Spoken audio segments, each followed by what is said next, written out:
Salut!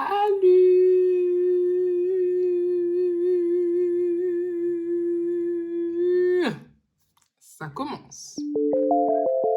Oh, Gani, Gani, Gani, Gani.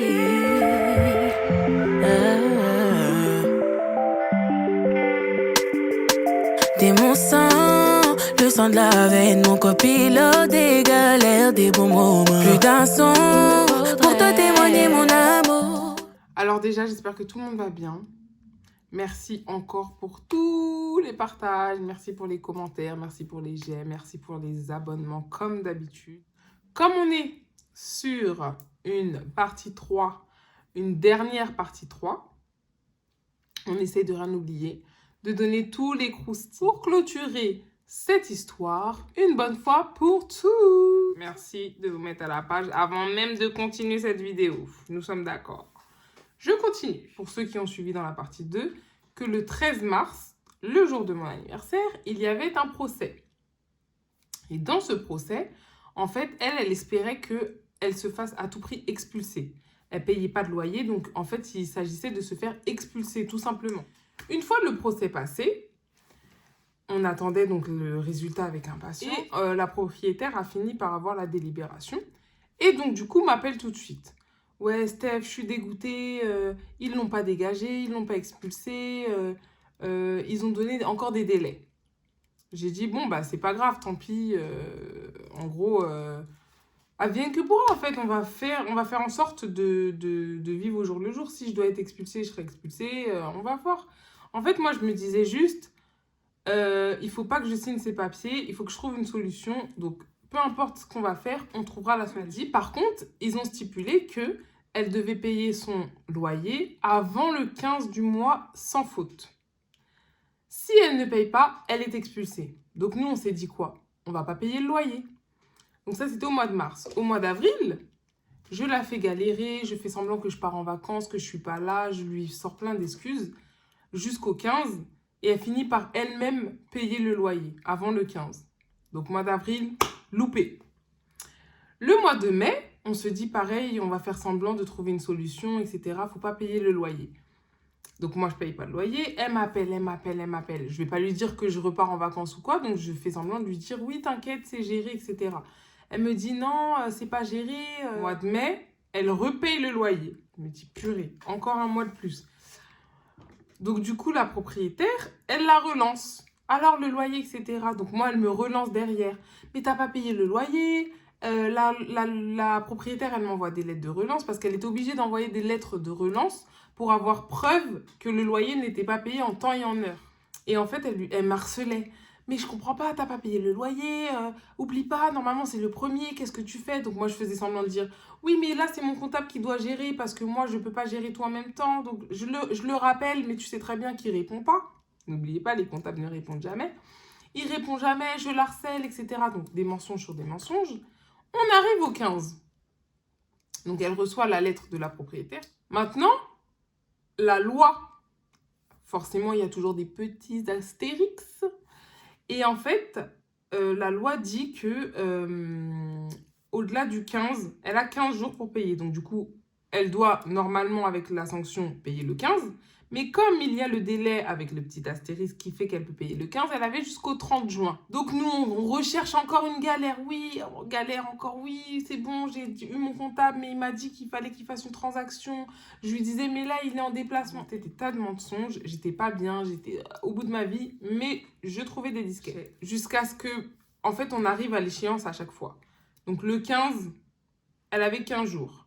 Le 30, il y a un autre astérix qui dit qu'elle a 8 jours. Donc, le 30 juin, elle avait jusqu'au 8 juillet. Le 8 juillet, toujours pas de paye. Moi, je me dis, ça y est, enfin, elle va être expulsée. Je sais pas, qu'est-ce qu'on va faire, etc. Elle sort de elle-même, elle paye le loyer, en fait. Encore une fois, elle se dépatouille, en fait. Elle réussit à s'en sortir. Je me dis, purée, la loi, elle est... En fait, la loi, elle est compliquée. On te dit, jusqu'au 15, tu dois payer, mais... Tu peux payer encore après le 15 parce que du coup, on te laisse un délai. Et après ce délai, il y a un délai sur le délai. Donc, au final, elle peut payer quand elle veut. J'étais dépitée. J'étais triste. J'étais dégoûtée, en fait. Mais comment je vais faire? J'ai appelé mon comptable et ma conseillère en banque, tous les deux qui me conseillaient. Ils me disaient, t'inquiète pas, tu vas t'en sortir, etc. Parce qu'en fait, ils voyaient que j'avais de bonnes idées, mais qu'en fait, cette situation, elle me bloquait et elle me prenait aussi beaucoup de temps. Et en fait, ça leur faisait un peu de la peine. Donc, du coup, c'était un peu le serpent qui se mord la queue, en fait. C'était sans cesse. On arrive au mois de juillet. Tout le mois de juillet, je suis un peu fat. Voilà, j'avais des idées d'offres que je lançais même pas. J'étais pas bien, en fait, parce que je me disais, mais en fait, je vais jamais m'en sortir. Tant qu'elle n'aura pas été sanctionnée, moi, je serai sur la sellette. Je vais un peu subir le fait qu'elle fasse n'importe quoi. Enfin, j'étais trop dégoûtée. Vraiment, j'étais trop dégoûtée. Et un jour, donc au mois de juillet, donc je pense que c'était mi-juillet, je ne me rappelle plus exactement, je suis au téléphone et tout, donc avec mon mari, cœur. J'étais au téléphone avec mon mari, je lui dis, oh là là, j'en ai marre et tout, ça me saoule. Elle a tout le temps de la chance. Comment ça se fait que les gens mauvais comme ça, ils réussissent? Je comprends pas. Elle a toujours de la chance, de la chance. Faut que je m'en sorte. Et lui, il me dit, mais cherche. T'inquiète, prends un local et tout, tu t'en fous, t'as ton salon, tu fais une création d'entreprise. Donc, en même temps, avec mon comptable, on avait lancé la création. Il me dit, t'es en train de créer ton entreprise, trouve juste un local. Et ensuite, tu fais ton bail et puis voilà, tu recommences et tout. Donc, il me remotivait à chaque fois et tout. Et donc, du coup, à chaque fois, ça me requinquait. J'allais travailler et tout. Je me disais, bon, allez, il faut que je trouve un local. J'ai appelé la mairie. Le maire, il est venu dans mon salon pour me dire, oui, je vais te chercher un local où tu seras bien. Ne t'en fais pas, je vais te trouver un local pas très loin de celui-ci. Il fallait que je garde ma clientèle. Il fallait que j'avais créé donc en si peu de temps.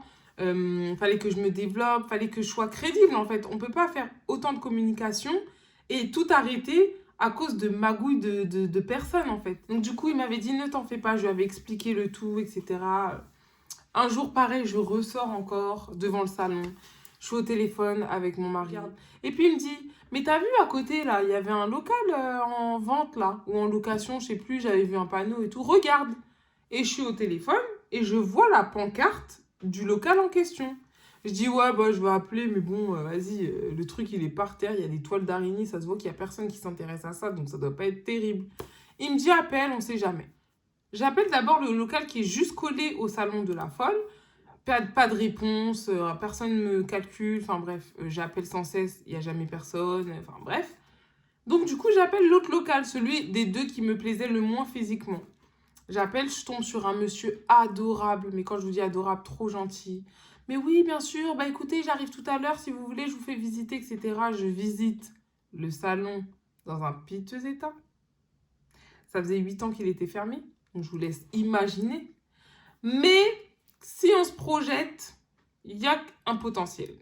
Moi, je pars de ce principe-là. Donc, il est dans un piteux état, il est dégueulasse, il est moche. Mais si on se projette, il y a un truc à faire. Donc, du coup, je lui dis, ah bah franchement et tout, dites-moi, il a combien? Il a 120 000. Parce que je sais pas c'est qui va mettre 120 000 dans ce taudis. Il me dit, non, mais 120 000, c'est négociable et tout, ne vous inquiétez pas, etc. Faut voir, etc., etc. Et je dis, ils demandent pas la location, les propriétaires, ils veulent pas louer. Non, non, non, ils sont déterminés, c'est la vente ou rien. J'étais trop déçue et tout. Et après, je me renseignais, je me disais, mais c'est bien d'avoir un bien à mon âge et tout, c'est important. Là, il faut que je me débarrasse de cette sorcière. Il faut que j'avance dans mes projets. Non, il faut que je m'en sorte. J'ai mis 2 jours, je vous explique, à réfléchir. Et j'ai dit, vas-y, il faut que je la dégage, cette sorcière. Il faut qu'elle dégage de ma vie, en fait. Ça y est, elle a voulu me faire couler. À mon tour, en fait, là, c'est la porte de sortie. Je rappelle l'agence. Je lui dis, c'est bon, je le prends. Il me dit, ok, très bien, il n'y a pas de souci. Il y a tant à mettre pour en gros, lancer le dossier, etc. Donc, ce sont les frais de notaire. Et après, le dossier, il est lancé, etc. Et puis, c'est bon. Je dis, très bien. Par contre, j'ai pas 120 000. J'ai tant. Il me dit, ah non, non, par contre, je pense pas que ce soit négociable, etc. Je dis, moi, je veux parler au propriétaire. Donc, j'ai négocié. Donc, je suis très fière de moi, c'est pour ça que je le dis. Et j'ai réussi à négocier le local pour 80 000 euros. Donc, vraiment, de 120 000 à 80 000 euros, vraiment, c'était vraiment, pour moi, c'est une fierté, quoi. Bref, ça, c'était un petit plus duquel je suis très, très fière. Mais en tout cas, j'ai eu ce local. Une fois que j'ai rappelé, donc il y a eu toutes les démarches, etc. Donc, pour ceux qui s'y connaissent un peu dans l'immobilier, vous avez un délai, un certain délai, etc. Donc, il fallait signer le contrat, il fallait attendre. J'ai trouvé l'excuse et mes clientes, elles vont le découvrir aujourd'hui dans la vidéo. C'est-à-dire qu'on a dit qu'on fermait le salon pour les vacances au mois d'août 2019. Chose que nous n'avons pas faite. Il faut savoir que au mois d'août 2019, j'ai fermé le local de l'autre sorcière parce que justement, je préparais mon entrée dans mon local. Donc nous, on a justifié ça par la fermeture annuelle des vacances du mois d'août. On a fait tout le déménagement. Je me rappelle très bien, il y avait ma coiffeuse qui est toujours aujourd'hui ma coiffeuse. Mon coiffeur qui, lui, nous a quittés pour reprendre l'école et ensuite il a trouvé un salon plus proche de chez lui. Et il y avait une proche à moi à ce moment-là qui, tous les trois, ont fait le déménagement pendant que moi, je gérais les papiers, j'étais à gauche, à droite et tout. Ils ont pris tout notre matériel qui nous appartenait dans le salon de la sorcière pour le mettre dans le local qui était juste à côté.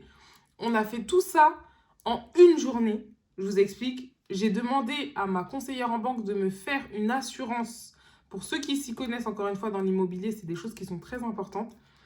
J'ai demandé à ma conseillère de me faire une assurance d'1 jour parce qu'on n'a pas le droit de pénétrer dans un local s'il ne nous appartient pas.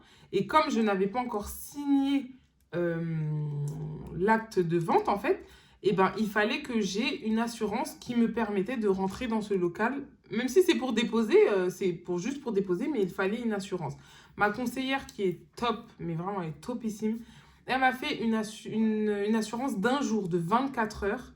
J'ai demandé, donc j'ai dû ramener cette assurance à l'agence, montrer à l'agent immobilier qui s'occupait de mon dossier que j'avais une assurance pour 24 heures, me laisser les clés pour 24 heures, c'est-à-dire que je récupérais les clés le matin, je lui laissais le soir, faire le déménagement, gérer d'autres papiers, gérer des trucs à gauche, à droite et tout, pendant qu'eux faisaient le déménagement, revenir vérifier, fermer les rideaux, donc du salon pour ne pas qu'elle voie qu'il y avait le matériel, etc. Parce que si on passait devant, clairement, on le voyait, vu que c'était vraiment 2 locaux côte à côte. Ramener les clés à l'agent immobilier, fermer le tout, chacun rentrer chez soi, passer des bonnes vacances. Et ensuite, en gros, on était libérés.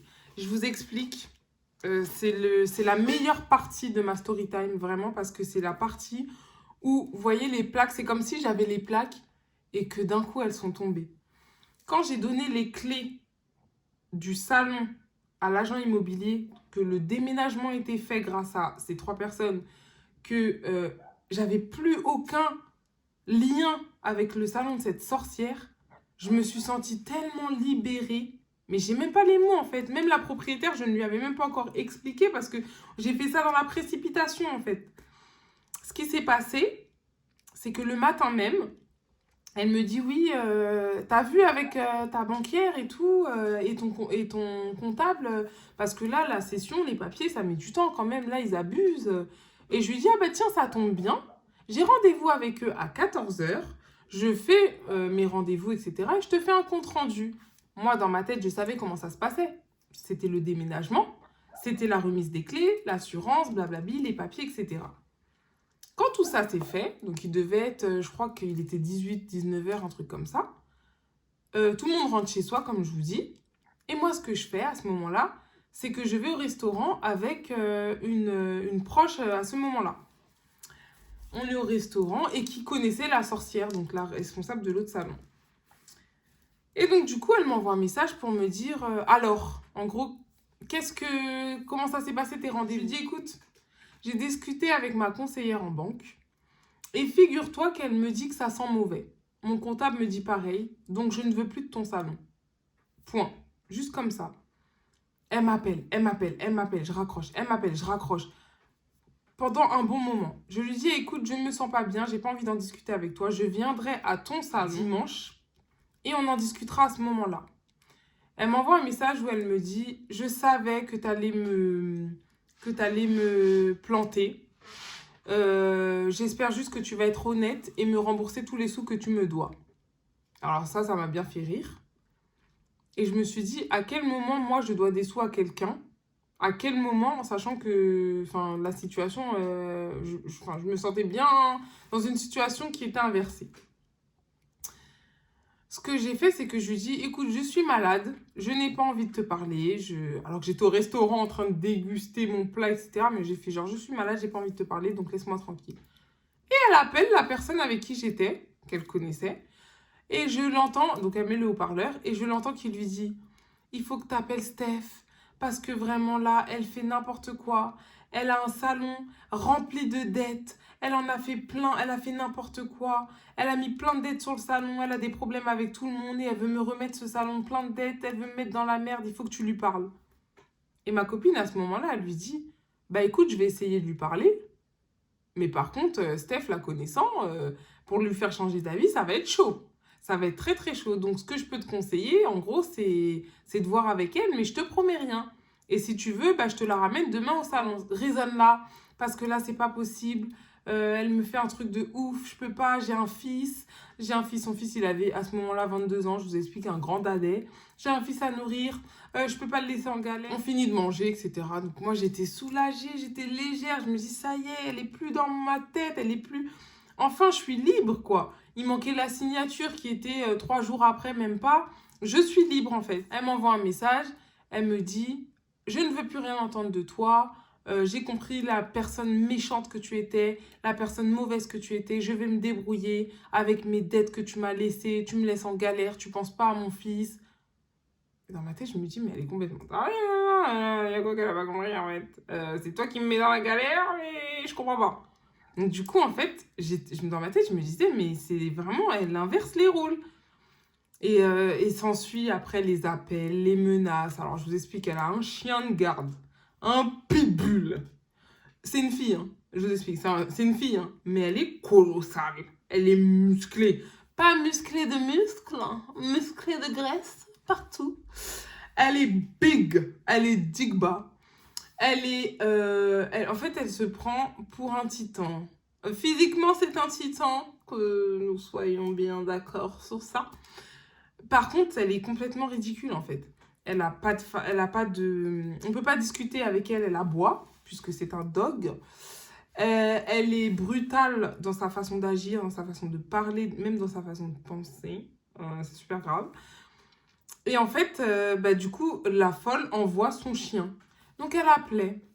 Elle m'appelait tout le temps. Tu vas voir ce que je vais te faire, toi et ta famille. Je lui disais oui, allez, voilà. Menacée. En fait, au début, vous essayez d'être oui, Steph, s'il te plaît, il faut à tout prix que tu réfléchisses. Reste, prends-le salon. Ensuite, vous voyez que ça marche pas, vous essayez d'entrer dans ma tête. Ouais, bah tu sais, si tu prends pas le salon, tu vas être en échec. Vous voyez que ça marche pas non plus. Vous passez par la violence, par les menaces, et en fait, ça marchait absolument pas. Grâce à Dieu, le jour chez le notaire, le jour de l'anniversaire de mon frère, et on a signé. Ils m'ont remis mes clés, ils m'ont remis mon dossier. Je suis partie directement au salon. Tout de suite après, on a signé à 9h. Je crois qu'à 9h30, j'étais au salon, quoi. Et là, j'ai regardé, je me suis dit, purée, il y a ça à faire. J'ai appelé mon père, ma mère, mon père, mon frère, ma coiffeuse et mon coiffeur et moi-même. On était au salon, en train d'astiquer, ranger tout. Parce qu'en fait, on était exactement le 6 septembre, donc le jour de l'anniversaire à mon petit frère. Et je voulais ouvrir en septembre. Et ça retardait trop. Et je crois que c'était un vendredi. Et j'avais dit que le lundi, j'ouvrirais. Donc le lundi, je crois que c'était... Oui, c'était le lundi. Enfin, c'était le lundi 9 septembre. Et ce 9 septembre, on a ouvert parce que grâce à ma famille, grâce à mes proches, tout le salon, il était nickel. On pouvait accueillir des clientes, en fait, tout simplement. Il était propre. On pouvait faire tout ce qu'on pouvait faire. On a ouvert comme on a pu. Et on a commencé à travailler. Et je vous jure que la première cliente qui est rentrée dans le salon, c'est la première chose qu'elle nous a dit. Oh, qu'est-ce qu'on se sent bien ici. C'est mieux que de l'autre côté. Et directement, en fait, avec ma coiffeuse, on s'est regardé, on s'est dit, mais c'est vrai, en fait. On est trop bien ici. Parce qu'on n'a pas le stress de l'autre folle. Il n'y a pas de mensonge. Il n'y a pas de magouille. Il n'y a pas de trafic. Enfin, il n'y a pas de trafic. On est bien, en fait, tout simplement. Et en fait, on a commencé à travailler à être bien à partir de ce moment, à partir du lundi 9 septembre 2019. Et jusqu'aujourd'hui, grâce à Dieu, je touche du bois, grâce à Dieu, on est bien, on n'a pas de problème, on n'a pas on n'a pas cette personne qui nous persécute, et cela fait 4 ans que ça se passe très très bien, grâce à Dieu. En fait, cette histoire, quand on m'en parle, etc., je disais ça encore hier, sur le coup, en fait, j'avais des plaques, j'étais pas bien, j'étais fatiguée, j'étais offensée, mais j'ai pas souffert, en fait. Et vous voyez, pour avoir une délivrance, on doit passer par la souffrance. Et en fait, aujourd'hui, quand je vous raconte ça, je me rends compte que je suis dans la délivrance parce que j'ai souffert. Mais sur le moment, en fait, j'avais mal au cœur, j'étais pas bien et tout, parce que je me disais, ah ouais, quand même, là, on est dans un mauvais mood. En fait, elle nous saoule, elle est là sur nos côtes et tout. Mais j'avais pas mal, je pleurais pas, j'étais en colère, vraiment. Je me disais, il faut... En fait, je réfléchissais à une issue, mais je souffrais pas, j'avais pas mal. Et c'est aujourd'hui, maintenant que je suis dans la délivrance, que je me rends compte que j'ai souffert. Donc en fait, cette histoire, en fait, j'en suis très contente parce que ça m'a permis d'ouvrir un salon très rapidement, parce que je voulais tellement sortir des griffes de cette sorcière-là, que j'ai même pas eu la cervelle qui cherchait un salon, en fait. Vite, je me suis pas assassiné le cerveau à faire des recherches. Non, lui, c'est pas bon, lui, c'est pas mon budget, lui, c'est pas ci, lui, c'est pas ça.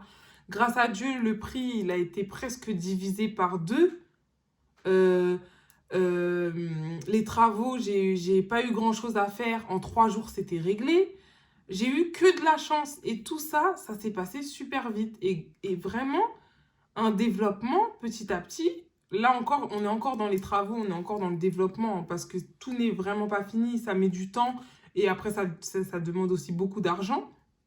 Mais en fait, je me rends compte aujourd'hui que je suis dans la délivrance et je suis en paix. Vraiment, je suis vraiment en paix. Je suis contente en fait de vous avoir partagé cette story time. J'ai vraiment, comme je vous dis, abrégé parce que je voulais pas faire des grandes vidéos non plus trop longues. Je voulais pas en plus rester encore une 4e semaine sur une partie 4. Non, ça y est, on est fatigué.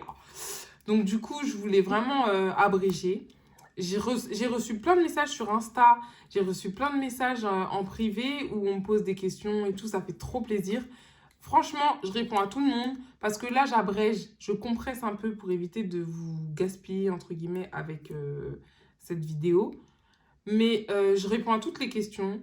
Tout ce qui concerne la gérance, le management, l'organisation, l'achat d'un salon, l'achat d'un bien, tout ce que moi je peux vous partager, tout ce que je sais, je vous le partage avec plaisir. Je vous ferai même peut-être une vidéo sur comment, du coup, précisément, j'ai fait pour acheter mon bien, comment ça s'est passé. De vous donner des infos, vous donner des conseils. Je ferai peut-être une vidéo même sur ça plus tard. Mais en tout cas, aujourd'hui, grâce à Dieu, je suis en paix avec moi-même, avec mon salon, avec mes collègues, avec mes clientes. Et je suis trop contente de vous avoir partagé ça. Merci d'avoir suivi cette story time. Et j'espère encore plein de prochaines story time où on va s'amuser.